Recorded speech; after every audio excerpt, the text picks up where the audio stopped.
Joining us via the Western Exterminator hotline, as he has done so many times over the last couple of seasons, is the associate head coach at San Diego State, the head coach in waiting of the Aztec basketball program.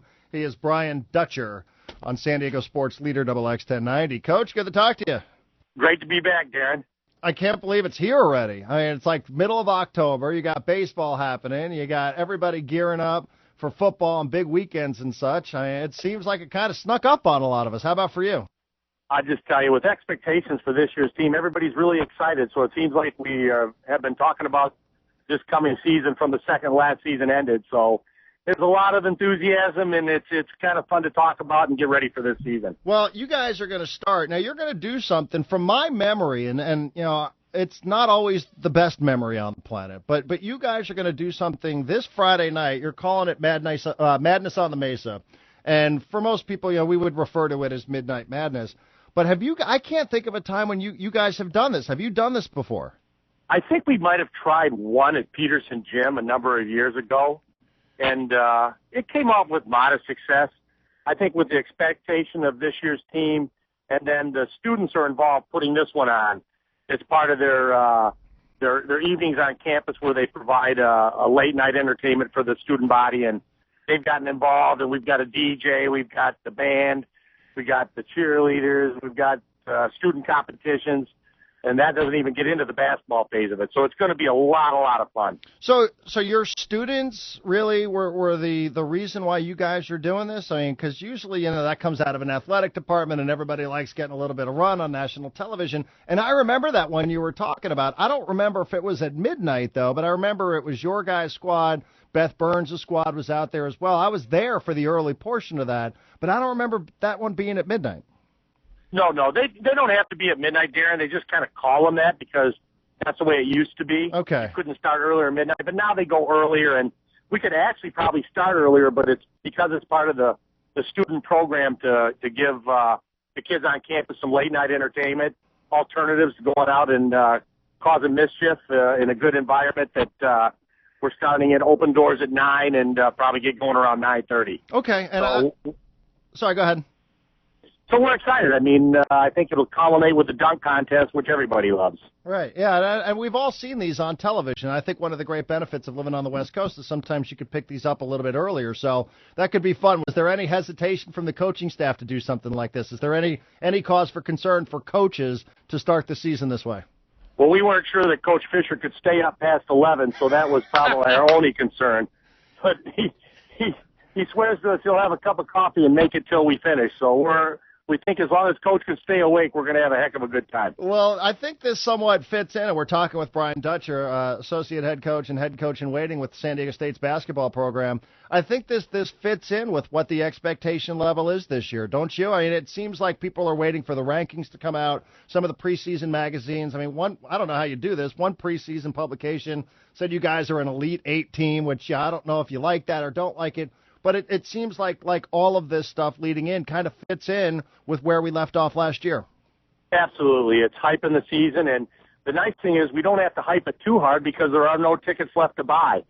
So this is just giving people a chance that may not have season tickets to want to get out and see these guys in person, to come out and spend a night with the Aztecs and get to see some of the new faces, some of the kids they've read about, and get a first-hand look early as to where they think they're going to fit in the Aztec system this year. Well, let me ask you about that because you guys obviously have a ways to go before you pick out exactly who it's going to be. You do have a little bit of a different roster this year from last season.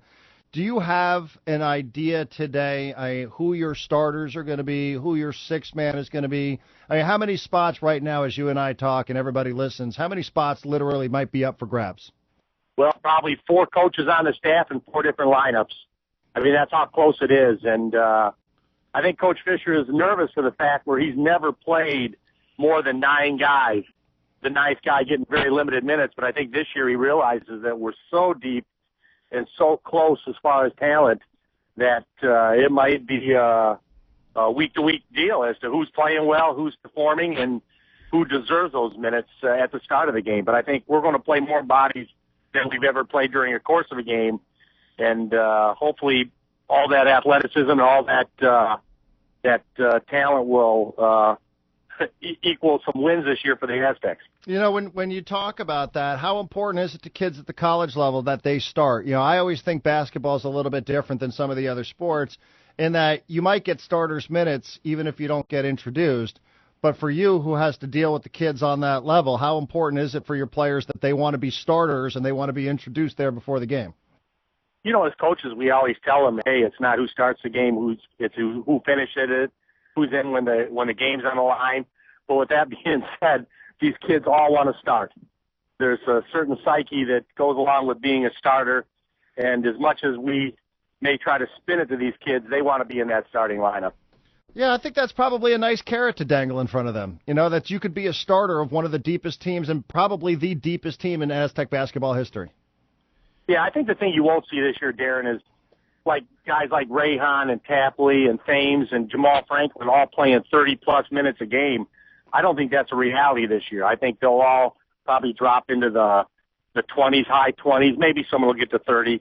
But last year, those guys were playing 32, 34 minutes a game. And, you know, even though we had a great year, we won a lot of games, I think fatigue definitely caught up with us at the end of the year and definitely at the end of certain games. What about a freshman, incoming freshman there? Do you expect that somebody in that class could come in there and find himself in a starting job, at least early on in the season? And obviously everybody knows who I'm referring to.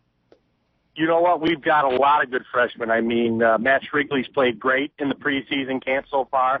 We can go 2 hours a week with a basketball, so we've got a good look at the guys. Skylar Spencer's played real well, our 6'9" player out of Price, and then Winston Shepard out of Philly Prep in Las Vegas has been really, really talented on the floor and just does some things athletically that you can't teach. See, that's, I mean, for a freshman, you won't rule it out, though. I mean, it's certainly possible that freshmen could be starters. Well, I think we're working for a guy that started 5 of them at Michigan, so I think it's safe to say that if a freshman's good enough, he'll be on the floor for the Aztecs this year. Well, how excited? Give us an idea about the schedule, because we all know game number 3, it's going to be the battle on the Midway there, and tickets went on sale this morning. You guys have UCLA. When you look up and down your schedule, to me, you know, it looks pretty even. I mean, it doesn't look like you have, you know, it looks difficult as a whole, but it doesn't look like there are any really, really hot spots for you guys, any like serious long-term road trips or anything like that. No, I mean, the thing is, I don't think we have a lot of the premier games at home this year like we have in the past when we get a Cal in or Arizona in or USC last year. I mean, I think we're playing a lot of those, unfortunately, on neutrals or away this year, and that's just the way the schedule works out. We got to return a lot of these games that we started series. So the UCLA game at the Honda Center, you know, that's going to be a great one for Aztec fans. If you don't have season tickets, hey, get in the car and drive up there. Watch us play UCLA. At USC, tickets available for that one. Hey, let's go take over their gym. Let's get in there and get Aztec fans in that game. And then, obviously, when we go to Hawaii, Arizona's out there and a number of good teams. So a lot of the games are on either neutrals or away courts this year. You know, it's such a great point, too, because you mentioned it. You can't find a ticket. You literally can't buy a ticket for any of your games at your home gym. So literally, you guys, your fans who can't get tickets might have to drive up to UCLA or take over some of these other buildings here around Southern California. It's pretty smart scheduling by you guys. Absolutely, and we should do that. I mean, last year when we played at Santa Barbara, I was so happy to come out there for that game, and half the crowd were Aztec fans. So the Aztecs are traveling well right now. Our fans are supporting us. When they can, they're getting in the car, or if we play in their areas, they're finding ways to get out and see us, and that makes a huge difference. You know, don't be fooled by the fact that if we get more fans in the building, our chances to win go up. Hey, I know it's too early to probably talk about individual games, but you guys play San Marcos out of the gate, and then UCSD before you get to Syracuse. When do you start thinking about Syracuse? Well, obviously, it's early in the year this year because most of the zones we see in the preseason, you know, we have enough in to deal with them to get through a game and be successful. But obviously, playing Syracuse, we know we're going to see 40 minutes of zone, and that's a bit of a concern. And then shooting outside. I looked at the stats last year when Michigan State played North Carolina on the aircraft carrier, and Michigan State was 2 for 22 from three-point range. So I think we're gonna actually try to practice outside a little bit leading into that game. So there'll be some things that we have to do a little earlier in the season than we normally do. I would say you guys are going to have outdoor practices. That's going to be the funniest thing. There's no colleges that really do that. Did Michigan State and North Carolina do that last year, to your knowledge? I think they probably had a practice session on the boat, but I think we'll legitimately try to find a location and actually maybe do a little shooting outside leading into that game. Well, Coach, a pleasure. As always, we thank you for your time. Basketball season is less than a month away, so a perfect opportunity to talk to you. Have fun this Friday night, and hopefully you guys get enough coffee and Coach Fisher that he stays awake for it. Now, Darren, you're trying to send Marty out. Does that mean you're not coming to the Mesa this weekend? Well, I can neither confirm nor deny that report, Coach. I don't know. We'll send Marty out. We'll see what happens. I'd like to go, but I would say this. It will be difficult for me to get out there on Friday night. Well, we will see you soon. Yeah, you will see me. You will definitely see us on the Midway. I'll tell you that. Perfect. See you, buddy. Thanks. Thanks.